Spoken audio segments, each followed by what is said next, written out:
नमस्कार दोस्तों, आपका बहुत बहुत स्वागत है अपनी YouTube चैनल एक कंपटीशन क्लासेज में। दोस्तों मैं हूं अखिलेश तिवारी। रीजनिंग का आज अगला टॉपिक हम लेकर के आए हैं वर्गीकरण। वर्गीकरण का शाब्दिक अर्थ होता है बंटवारा। वर्गीकरण का शाब्दिक अर्थ होता है बंटवारा। जिस प्रकार से किसी समूह के दिए गए तत्व को उनके गुणधर्म की समानता के आधार पर उस समूह के तत्वों में से कुछ विषम तत्वों को निकालकर अलग कर देने की क्रिया ही वर्गीकरण कहलाती है। इसी क्रम में कुछ और भी बातों को आपको ध्यान रखना होता है। जैसे अल्फाबेटिकल में वर्णमाला क्रम जो है, यहां पर आपको हम वर्णन करा रहे हैं, इसको ध्यान दीजिएगा। जैसे 1 2 3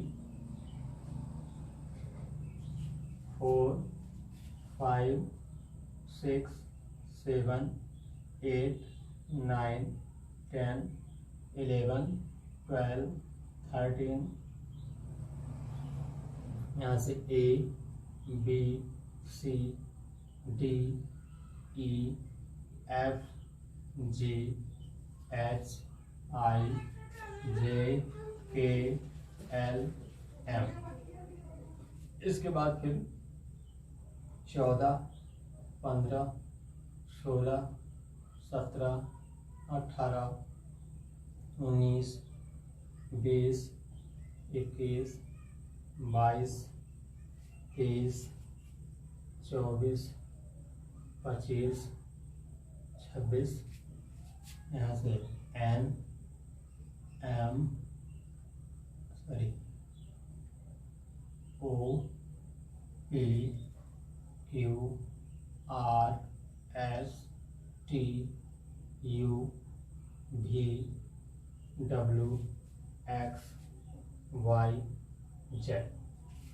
अब यहाँ पे आपको एक क्रम इसलिए ध्यान रखना होगा बेटा कि जैसे कहीं कोडिंग डिकोडिंग जब पढ़ाया जाएगा तो उसमें आपको इसकी जरूरत पड़ेगी या अभी वर्गीकरण में भी आवश्यकता पड़ेगी। इसके पहले जो हम आपको समानता की बात बताए थे वहां पर भी इसकी आवश्यकता है। तो इसलिए आपको नंबरिंग याद होना चाहिए कि A के जस्ट नीचे आपका Z आता है। अगर A पर 1 होता है तो Z पर 26 है। B पर 2 है तो Y के B के नीचे आता है, इसका 25 होता है। C पर अगर आता है 3 तो C के नीचे X है, X का 24 होता है। D के नीचे W है, D का अगर 4 है तो इसका 23 है। E के नीचे V आता है, E पर 5 है तो V पर 22, और F के नीचे U आता है, F पर 6 है, U पर 21। इसी क्रम में आप इसको ध्यान दे दीजिएगा। ध्यान दीजिए, यदि हम अल्फाबेटिकल प्रथम अर्धांश, इसको प्रथम अर्धांश बोलते हैं, प्रथम अर्धांश। प्रथम अर्धांश में ये इतना हाफ पार्ट आता है, और प्रथम अर्धांश में जब हम बाएं से दाएं की तरफ जाते हैं तो संख्या प्लस होती जाती है। जब हम बाएं से दाएं की तरफ जाते हैं तो यहां पर बाएं से दाएं प्लस में होती है, और द्वितीय अर्धांश में इसमें दाएं से बाएं की ओर चला जाता है, बाएं, दाएं से बाएं की दिशा में जाते हैं तो प्लस होता है। अगर यहां पर हमें कहा जाए कि दाएं से बाएं जाएं तो ये माइनस में हो जाएगा पहला वाला अर्धांश, और दूसरे अर्धांश में अगर कहा जाए कि बाएं से दाएं जाएं तो ये माइनस में जाने लगता है। इस बात को आपको विशेष ध्यान रखना होगा। ठीक है, अब चलते हैं अपने टॉपिक पर और धीरे धीरे चर्चा करते हैं। एक एक पॉइंट क्लियर हो जाएगा। ध्यान से वीडियो को लास्ट तक जरूर देखते रहिएगा।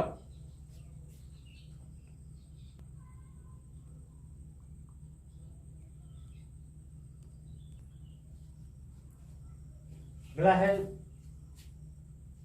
दोस्तों, जैसे हमें संख्याओं का बोध भी होना चाहिए। सम संख्याएं क्या होती हैं, विषम संख्याएं क्या होती हैं, अभाज्य संख्याएं क्या होती हैं, पूर्ण वर्ग संख्याएं क्या होती हैं, पूर्ण घन संख्याएं क्या होती हैं, हमें सबके विषय में जानकारी होना चाहिए, तभी वर्गीकरण में हम इसका फायदा उठा सकते हैं। चलिए एक एक स्टेप ये भी जान लेते हैं धीरे धीरे। सम संख्याएं क्या होती हैं, वे संख्याएं जो 2 से विभाजित होती हैं, वे संख्याएं जो 2 से विभाजित होती हैं उन्हें सम संख्या कहते हैं। जैसे यह है आपका 2, 4, 6, 8, 10, 12 etc। वह संख्याएं जो 2 से विभाजित होती है उसी को सम संख्या कहा जाता है। बात समझ में आ गई होगी। इसके बाद आता है विषम संख्या। तो निश्चित है कि अगर सम संख्या में बताया गया कि 2 से विभाजित हो जाएंगी तो विषम संख्या में 2 से ना विभाजित होने वाली रहती हैं। यानी वे संख्याएं जो 2 से विभाजित नहीं होती हैं, जैसे 3, 5, 7, 9, 11, 13, 15, 17, ये संख्याएं ये 2 से विभाजित नहीं होंगी। ठीक है, इन्हीं संख्याओं को विषम संख्या कहा जाता है। फिर इसके बाद आता है अभाज्य संख्या। अभाज्य संख्याएं वे होती हैं जो अपने अलावा और किसी संख्या से नहीं कटती हैं। अभाज्य संख्याएं वे होती हैं जो अपने अलावा और किसी संख्या से नहीं कटती हैं। जैसे 1, 3, 5, 7, 11, 13, 17, 19 ऐसे ये संख्याएं जो हैं ये अभाज्य संख्याएं कहलाती है। फिर इसके बाद आता है पूर्ण वर्ग संख्या। वो संख्याएं जो अपने में किसी संख्या का पूर्ण वर्ग होती है। ठीक है, वह संख्याएं जो अपने में किसी संख्या का पूर्ण वर्ग होती हैं उन्हीं संख्याओं को पूर्ण वर्ग संख्या कहा जाता है। जैसे 4, 9, 16, 25, 36 इस प्रकार से। ठीक है, वह संख्याएं जो अपने में किसी संख्या का पूर्ण वर्ग होती है उन्हीं को पूर्ण वर्ग संख्याएं कहा जाता है। और सेम इसी कंडीशन में पूर्ण घन संख्याएं होती हैं जो अपने में पूर्ण घन होती हैं। जैसे इसका भी उदाहरण देख लीजिए 8, 27, 64, 8, 27, 64, 125 इसी प्रकार से भी आगे चलते हैं। यानी ये घात 3 करके निकाली जाती हैं। ठीक है, प्रत्येक संख्या की घात 3 करने पर जो संख्याएं प्राप्त होती हैं उन्हीं को पूर्ण घन संख्या कहा जाता है। इस पॉइंट को आप लोग नोट कर लीजिएगा, अभी इसकी जब जरूरत पड़ेगी तो हम बात करेंगे इसके विषय में। अगला क्वेश्चन आप देख लीजिए, उसी पर है संबंध। अर्थ की समानता दी जानी है। यहाँ अर्थ से समानता लेना है, अर्थ से। जैसे यहाँ कह रहा है अर्थ की समानता का मतलब होता है कि जैसे कुछ तत्व आगे दिए रहेंगे उनकी कुछ न कुछ स्थितियां समान होंगी और उन्हीं में से कुछ तत्व ऐसे होंगे जो अलग होंगे। हमने कहा था परिभाषा में ही वर्गीकरण के बताया था कि समान गुणधर्म वाले तत्वों में से कुछ अलग प्रजाति के तत्व दिखाई देते हैं, उसी तत्व को निकाल करके, यानी विषम तत्व होते अलग होते हैं वो, उन्हीं तत्वों को उस वर्ग से निकाल करके अलग कर दिया जाता है। इसी को वर्गीकरण कहा जाता है। तो उसी क्रम में कुछ तत्व यहाँ आए हैं, जैसे घूमना, दौड़ना, चलना, प्रस्थान करना। तो घूमना ये भी चलने से है, दौड़ना ये भी चलने से है और चलना ऑलरेडी मिल ही रहा है। ये तीनों एक वर्ण के हैं। और प्रस्थान करने का मतलब ये होता है कि एक स्थान पे जाकर के वहीं स्थापित हो जाना, बैठ जाना, वही प्रस्थान कहलाता है। तो हमें यहाँ पर दिखाई ये दे रहा है कि ये तीनों किसी न किसी रूप में एक समान है और एक तत्व आपका प्रस्थान जो आया हुआ है वो इन तीनों से अलग है। यही होता है अर्थ की समानता। ठीक है, इस पॉइंट को भी नोट कर लीजिएगा। अगला क्वेश्चन है आपका कार्यात्मक समानता, यानी कार्य के दृष्टि से कुछ समानताएं होती हैं। ठीक है, जैसे उसमें हमने बताया था कि वो अर्थ की समानता थी, उसमें वर्ड से अर्थ निकालना है। इसमें क्या देखना, इसमें कार्य की समानता देखनी है। तो कार्य जैसे चाकू का कार्य होता है काटना, कुल्हाड़ी का कार्य होता है काटना, हंसुए का कार्य होता है काटना, जबकि सुई का कार्य होता है सिलना। ठीक है, तो यहाँ पर इन तीनों का अर्थ एक सेंस से तो मैच कर रहा है, लेकिन सुई शब्द जो है ये आपका काटने से अलग हो रहा है। तो यही होता है आपका कार्यात्मक समानता।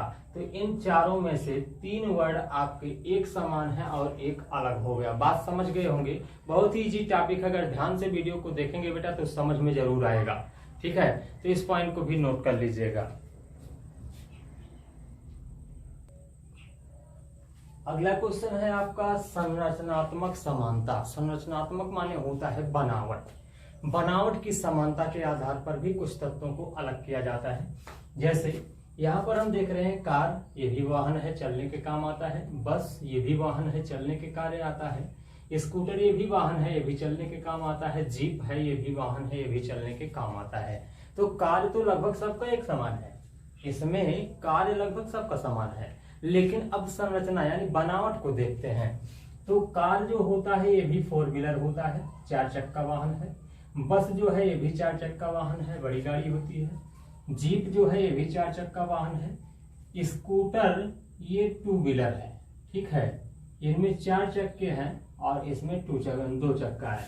इसलिए इसके बनावट के आधार पर ये गाड़ियां बड़ी दिखाई देंगी और ये छोटा दिखाई देता है, इसलिए इसमें आपका स्कूटर अलग हो जाएगा। संरचना के आधार पर यह बताया गया। इसी पे मिलते जुलते आपको एक उदाहरण दे दिया जाए, जैसे सांप, बिच्छी, सांप हो गया, चूहा हो गया और सांप, चूहा, मछली हो गया और यहाँ पर हाथी दे दिया जाए। हाथी, अब आप देख रहे होंगे सांप भी जानवर है, चूहा भी जानवर है, मछली भी जानवर है, हाथी भी जानवर है।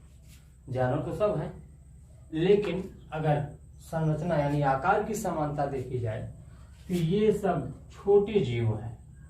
छोटे जीव हैं, आकार में छोटे होते हैं। और हाथी विशालकाय शरीर वाला जानवर होता है, इसलिए इसके भाव में हाथी आपका अलग हो जाएगा, क्योंकि ये समानता में नहीं आ रहा है, अलग हो रहा है। ठीक है, ऐसे भी क्वेश्चंस आपके पेपर में बहुत पूछे जाते हैं। पॉइंट को नोट कर लीजिएगा बेटा।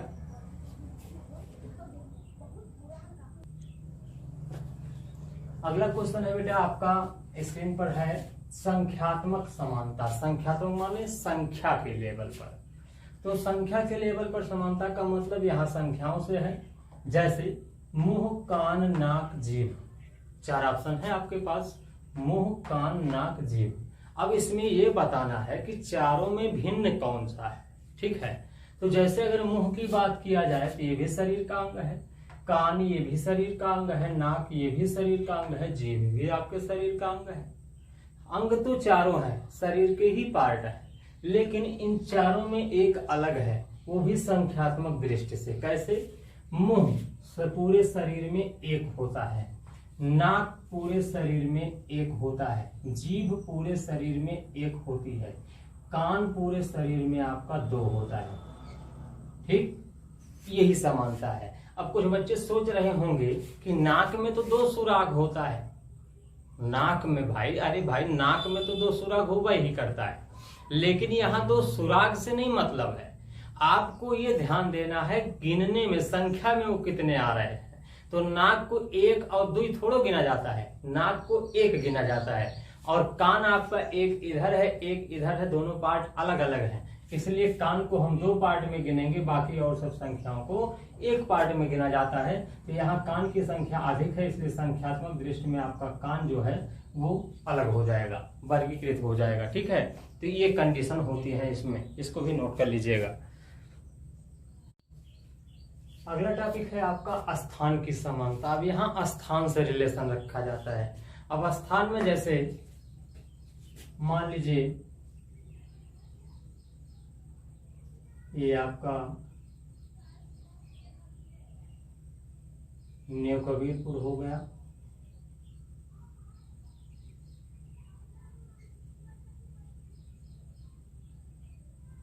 फिर हो गया बीकापुर, फिर इसके बाद हो गया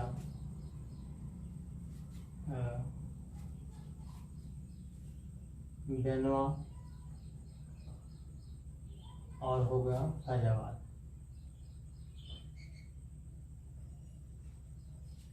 ऐसे स्थानों पर देखिए न्यू कबीरपुर, बीकापुर, बेनवा, तो ये सब छोटे हैं, ग्राम है, गांव, ये ग्राम सभा है। न्यू कबीरपुर है, बेनवा है, बीकापुर, ये सब ग्राम सभा है। और ये आपका फैजाबाद जो है मंडल है, जिला है, ठीक है। तो स्थान का पद यहाँ से समानता दी जाती है। अब यहाँ पर कोई जरूरी नहीं है ऐसे ही आए, यहाँ पर आपको राज्य राजधानी से भी मिल सकता है और जिला स्तर पे भी मिल सकता है, आपको देश स्तर पर भी दिया जा सकता है, जैसे हो। ये आपका सिस्टम हम केवल बता रहे हैं, इसी प्रकार से स्थान की भिन्नताएं देखी जाती हैं, ठीक है। पॉइंट को इसको भी नोट कर लीजिएगा। ये आपका क्वेश्चन था स्थान की समानता, इसको नोट कर लीजिए। चलिए अब यहाँ पर एक उदाहरण लेकर के समझा जाए किस प्रकार से इसे कैसे सॉल्व करना है। ये आपका पहला क्वेश्चन दिया हुआ है, आंख, कान, नाक, हाथ। आंख, कान, नाक, हाथ, इसमें समानता व्यक्त करना है, समानता द्वारा पहचानना है कि इसमें कौन सा तत्व अलग हो रहा है। इसी को हम ध्यान से देखते हैं। तो आंख जो होती है बेटा, ये शरीर का अंग होता है, कान भी शरीर का अंग होता है, नाक भी शरीर का अंग होता है, हाथ भी शरीर का अंग होता है। अंग तो हैं, सब शरीर के अंग हैं। अब और आगे कुछ देखते हैं।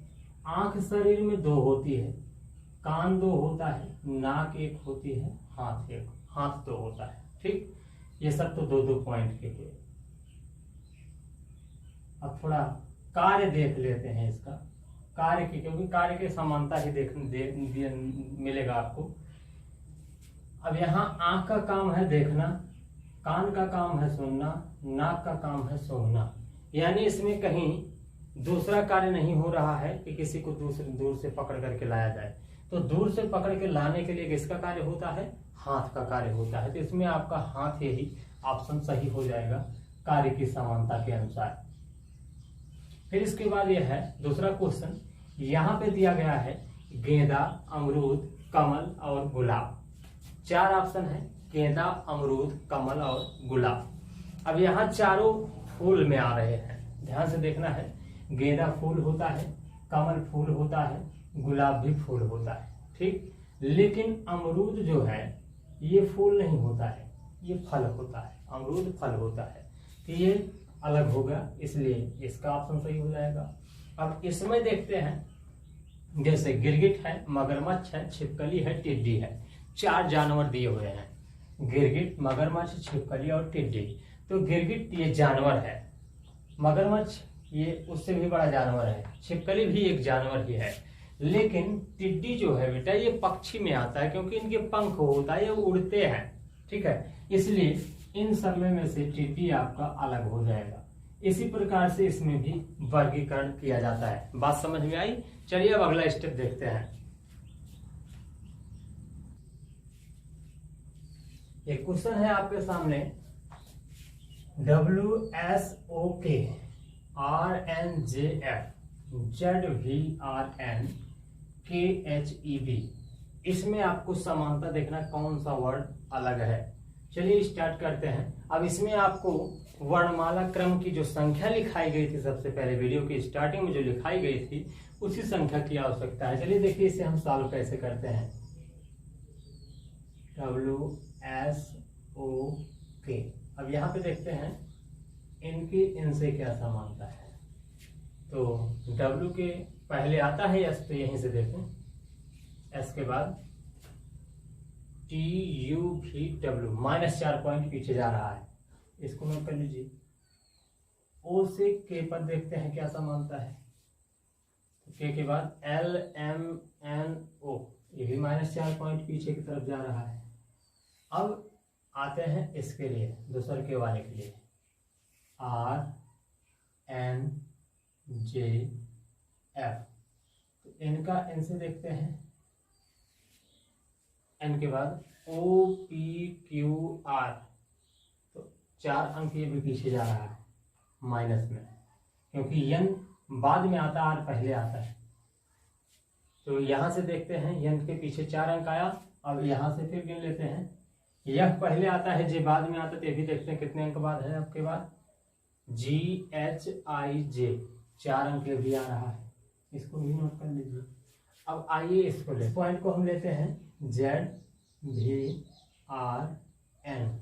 तो यहाँ से इनका तुलना कराते हैं। V पहले आता है, Z बाद में आता है, तो कितने बाद में आता है वही चीज तुलना करनी है। XYZ, V के बाद देख लीजिएगा, V के बाद, ठीक है। जैसे यहाँ पे V है, यहाँ पे Z है, तो V के बाद देख लीजिए क्या आता है, WXYZ, चौथा अक्षर है, यानी -4 अंक पीछे जा रहा है। और RN में संबंध देख लीजिए थोड़ा सा, N के बाद R कब आता है, OPQR, 4 स्टेप ये भी जा रहा है, इनको नोट कर लीजिए। अब आ रहा है आपका अंतिम पॉइंट KHEB, यहाँ से देख लेते हैं। तो H पहले आता है, के बाद में आता है, देखते हैं कई अंक पीछे जा रहा है। H के बाद IJK, 3 स्टेप माइनस में। और यहाँ से B पहले आता है, तो B के बाद E देख लीजिए कई स्टेप जा रहा है, CDE, -3।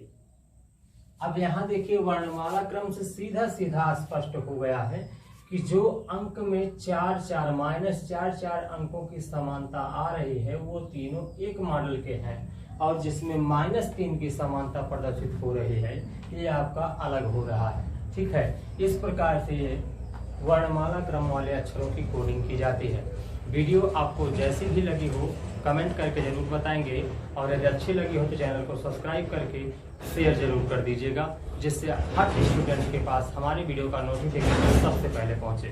नमस्कार दोस्तों।